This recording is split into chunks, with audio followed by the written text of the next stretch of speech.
అందరికీ నమస్కారం. Welcome back to my channel Deoras world. నేను దీప్తి. ఈరోజు వీడియోలో పుదీనా పొడి ఎలా చేయాలో చూపించబోతున్నానండి. పుదీనా పొడి చాలా రుచిగా ఉంటుంది.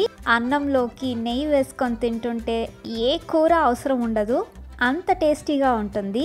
అన్నంలోకే కాదు, ఇడ్లీలో, దోసకి లేదా ఎటువంటి టిఫిన్ చేసుకున్న సైడ్ డిష్ లాగా చాలా ఉపయోగపడుతుంది. ఈ పొడి 10 days మనము నిలువ ఉంచుకోవచ్చు. అదే రెఫ్రిజిరేట్ చేసుకుంటే గాన 20 days ఈజీగా ఉంటుంది. అయితే ఎంతో రుచికరమైన పుదీనా పొడి ఎలా చేయాలో దానికి కావాల్సిన ఇంగ్రీడియంట్స్ ఏంటో చూసేద్దామా. శనగపప్పు తీసుకున్నానండి, తినే శనగపప్పు అంటాం కదా, అదైతే 250 grams తీసుకున్నాను. ఒక 2 tablespoons ధనియాలు, ఎండి కొబ్బరి ఒక 1/2 cup, ఎండి మిరపకాయలు 1 కప్పు, చింతపండు 1 ఇంచు, కల్లుప్పు, అంతేనండి. తర్వాత మనము 2 కట్టలు పుదీనా ఆకును తీసుకున్నానండి. బాగా వాష్ చేసి డ్రైన్ చేసి పొడి క్లాత్ మీద ఫ్యాన్ గాలికి ఆరనివ్వాలి. అలా పెట్టిన ఆకులు ఇవి. మనకి తేమ అనేది అస్సలు ఉండకూడదు. సో ఇలా పుదీనా ఆకుని మనము ముందుగానే బాగా క్లీన్ చేసేసుకొని నీడలో ఆరనివ్వాలి. ఇప్పుడు మిక్సీ జార్లో నేను మిరపకాయలు, ధనియాలు, తర్వాత ఎండు కొబ్బరి కూడా యాడ్ చేస్తున్నాను, కల్లుప్పు, తర్వాత ఒక 1/2 శనగపప్పే తీసుకుంటున్నానండి.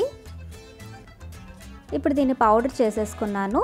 ఇప్పుడు చింతపండు యాడ్ చేసేసుకుందాము. అది కూడా ఒకసారి తిప్పుకునేద్దాము. తర్వాత ఇప్పుడు పుదీనా ఆకుని యాడ్ చేసేద్దాము. పుదీనా ఆకులో తేమ అయితే ఉండకూడదండి, బాగా ఆరనివ్వాలి. ఇది కూడా ఇలా పొడిగా తిప్పేసుకుందామండి. ఇప్పుడు మిగతా శనగపప్పు నేను యాడ్ చేస్తున్నాను. ఎందుకంటే మొత్తం ఫైన్ పౌడర్ అయిపోతే బాగుండదు. ఇలా కచ్చా పచ్చాగా ఉంటేనే శనగపప్పు మనకి నోటికి తగులుతా రుచిగా ఉంటుంది.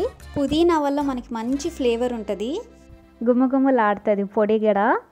ఇప్పుడు స్టవ్ మీద పాన్ పెట్టేసుకొని నేనైతే ఒక 1.5 tablespoon ఆయిల్ యాడ్ చేస్తున్నాను.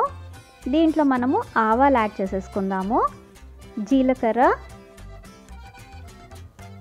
తర్వాత శనగబాడలు కూడా యాడ్ చేసేసుకుందాము.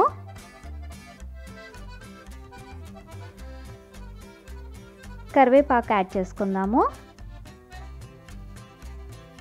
ఇప్పుడు మనం ఆల్రెడీ మిక్సీలో పొడి తిప్పుకున్నాం కదండి, ఆ పొడిని అయితే యాడ్ చేసేసుకుందాము. ఈ పొడి అయితే ఒక 2 to 3 minutes వేగనివ్వాలండి, పచ్చివాసన పోయేదాకా సిమ్లో పెట్టుకొని. అంతేనండి, చాలా ఈజీగా అయిపోతుంది పుదీనా పొడి. చాలా హెల్దీ కూడా పుదీనా. పుదీనాలో మనకి చాలా పోషక విలువలు ఉంటాయి. పుదీనా మనకి వ్యాధి నిరోధక శక్తిని పెంచుతుంది. పుదీనాలో విటమిన్ A and C ఎక్కువగా ఉంటుంది. బాడీని అయితే బాగా కూల్ చేస్తుంది. మన రోజు ఆహారంలో కొంచెం పుదీనా లీవ్స్ని మనం వాడుతుంటే ఎన్నో ఉపయోగాలు కలుగుతాయని పెద్దవాళ్ళు చెప్తుంటారు. ఫోలిక్ యాసిడ్ ఎక్కువగా ఉండే ఈ పుదీనా ఆకుల్ని రెగ్యులర్గా వాడడం అలవాటు చేసుకోండి. లేకపోతే నేను చూపించిన ఈ పుదీనా పొడి ట్రై చేయండి. రుచికి రుచి, ఆరోగ్యానికి ఆరోగ్యం వస్తుంది. ఇది మనం స్టోర్ కూడా చేసుకోవచ్చు, 1 week పాటు ఉంటుంది. మనం రెఫ్రిజిరేట్ చేసుకుంటే 15 days 20 days పాటు ఉంటుంది. డెఫినెట్లీ ట్రై చేయండి. Thanks for watching. Like, comment, share and subscribe to my channel. See you soon. Bye bye.